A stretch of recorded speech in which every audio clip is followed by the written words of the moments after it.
Good morning. Welcome to Monday Morning Coffee and Chat. I'm Hallee Bridgeman. I'm so happy you could join me this morning. I'm clearly not sitting in my office drinking a cup of coffee. For one thing, I'm still fasting. Daniel fasting, I talked about that a couple weeks ago. So only water to drink this month. And another thing is I'm still under that really tight deadline. And I don't have the time when I finish walking my dogs to get home and then record and upload and everything, so I just decided to do a live as I'm walking. So hopefully my dogs, don't get a skunk or something and make me behave badly on video. Alright, so today I'm answering the question about where I get my story inspiration. And Nina, this way. And so I've been thinking long and hard about this, and I honestly get it from everywhere. My mom told me a story. She used to be a cashier at a department store, and she overheard a conversation of some people standing in line, and the conversation about the person they were talking about really impressed her, and so she just, in a matter of conversation, told me about it. And suddenly I had a whole book in my head. And it's one that I wrote before I started writing Christian fiction, so I don't know how I can fix it because one of the main characters was a ghost. So it's nothing that you'll probably ever read, but the point is that entire story came from a conversation my mom overheard as a cashier. And then the upcoming Dixon Brothers series that my book Courting Kala is the first book for. When I originally wrote them, their last name was Rinkoff. And where I came up with the idea of the story was I finished the Jewel series, and I opened the phone book, and I said, I'm just going to pick the first name I see as the name of my next main character. And the first name I saw was Rinkoff. And suddenly this whole series fell into my head about triplet brothers who own a construction company, and I had to flesh it out, but that was the inspiration. Actually came from their name in the phone book. And another one that came really fast like that, and it's honestly the last one. They don't all come like this. My husband Greg said to me one day, "Oh, it would be so nice if you could, or it would be really great if you could do a series about the heavenly virtues. What can we come up with the heavenly virtues? Faith, hope, grace, mercy." And those of you who read me might recognize my Virtues and Valor series. And I have 7 female heroines and 1 male, 8 books total. And their code names in World War II in occupied France are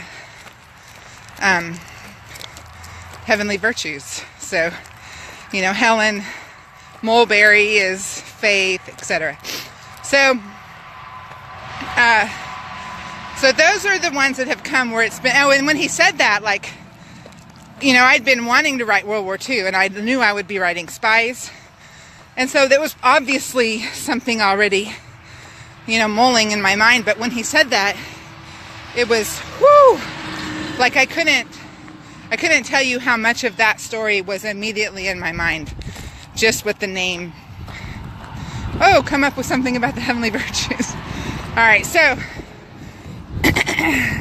most of the time, though, I have to come up with the concept, what's the plot, what's the struggle, and then the rest of the story falls in place. And when I'm plotting it, I do this vague chapter 1 this happens, chapter 2 this happens, and there's one that I recently plotted that when I got to the end, it was this is a very shallow story, so I need to go in and input more than just what was already there.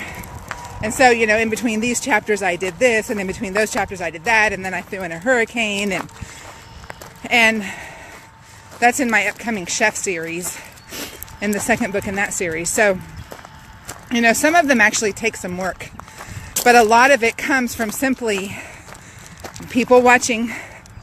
That's where I get a lot of stories from. I can't tell you what it's like, the ideas that come in. It used to, when I first started writing, I was 27, and I had never conceptualized writing before. I had never thought to pursue it. It had never been a thing. And in my writing testimony, which is another video that I've done, I tell you how when I started, I thought, well, I wrote a book and thought, well, that was a fluke.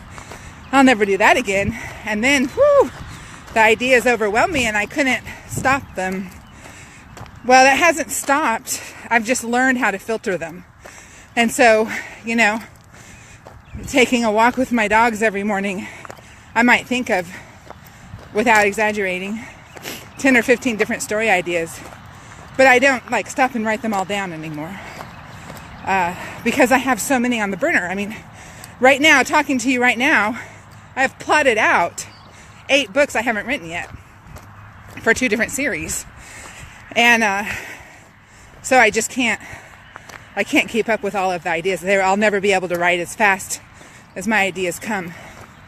My daughter will be a senior at University of Kentucky next year, and so my husband was like, take her on a cruise next year. That'll be fun. And so I was looking at cruises, and there was one that left Baltimore, Maryland, the week, like after Christmas, before New Year's. Like, you would be on the boat at New Year's. And I thought, oh, that would be amazing. But it was 7 days, and she nannies. And so I knew that during Christmas break, that's a time when she works because she's a nanny. And so school breaks are work breaks for her. And so I contacted her and said, can you check and see if you can do this cruise? Well, it was a special deal. And the more I thought about it that day, the more I thought, well, even if she doesn't want to come, 7 days on a cruise alone with the same people for 7 days over holiday and, you know, to the Bahamas and back up north.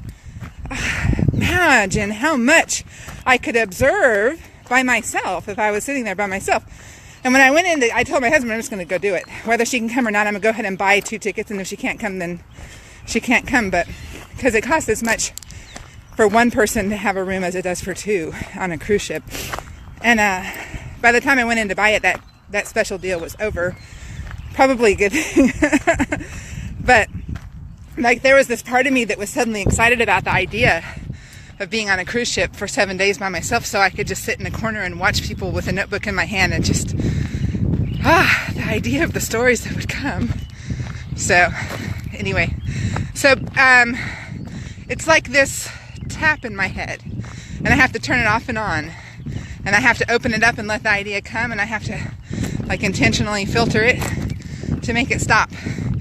So I'm going to say that the inspiration is the Holy Spirit.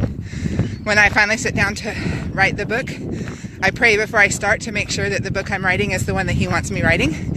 And then everything else is just part of the gift. You know, the constant flood of ideas, I think, is just part of the gift of the Holy Spirit.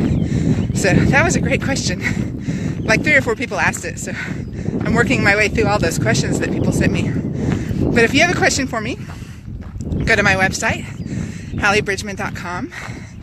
And on the sidebar, you'll see a picture of a coffee cup, which I wish I was holding in my hand right now. And click it, and it will take you to the Google form to ask me a question. And I'll answer anything. And you have a great week. I'm back, nose to the grindstone, trying to get this project finished. There's 7 weeks of school left. And I have this massive project plus several classes I'm teaching at Blue Ridge Christian Writers Conference in May. Plus, I really want to get the second Dixon Brothers book finished before school starts. So lots of work for me, which is why you're getting to join me on my walks. So have a great week. God bless you.